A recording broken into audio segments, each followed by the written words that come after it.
So what's the relationship between accountability, discipline, and mountain unicycling? This week we're off balance on purpose, on the trail.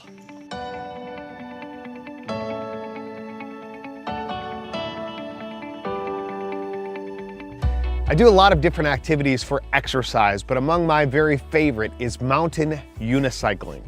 Oh, it's intense, it's difficult. It keeps your focus in the present moment, and it's just fun. It connects my lifelines of interests, health, of course, and relationships. You see, about 12 years ago at our 20-year high school reunion, I reconnected with an old friend, Robert Coggins, and turns out he is an avid mountain unicycler and was having difficulty trying to find someone to ride with, if you can imagine. Well, we started going out together, holding each other accountable and challenging each other to get better in this sport.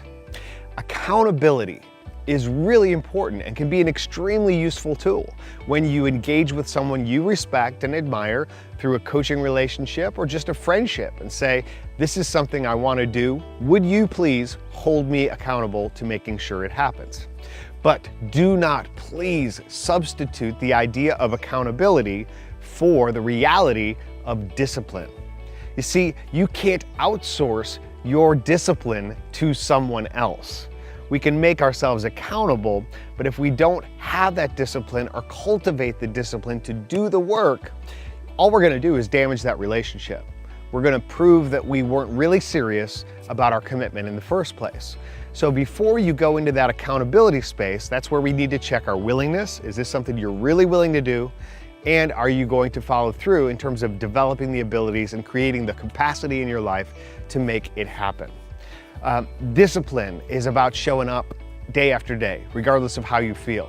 It's about going to the gym if you want to get fit. It's about showing up not only at work or in class, but doing the homework, doing the long work, doing the thinking to help you break through to the next level of ideas and to struggle in the most difficult moments because the challenge becomes its own sense of reward.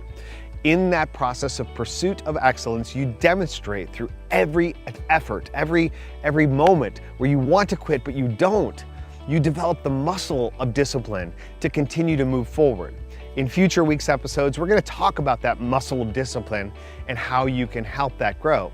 You know, I have a lot of different people in my life to whom I'm accountable. I have many more that inspire me or that we're in some sort of a relationship of coaching or mentoring. But when it comes down to discipline, for you, for me, we're accountable to ourselves. And if we're not willing to show up early, get on the trail, and do that work, you know what? It's not gonna happen. And it doesn't matter to anyone else as much as it matters to you. So this week, focus on your disciplines. Get serious about what you're willing to do and do that work, demonstrating that you're the one who makes it happen. Until next week, stay off balance on purpose.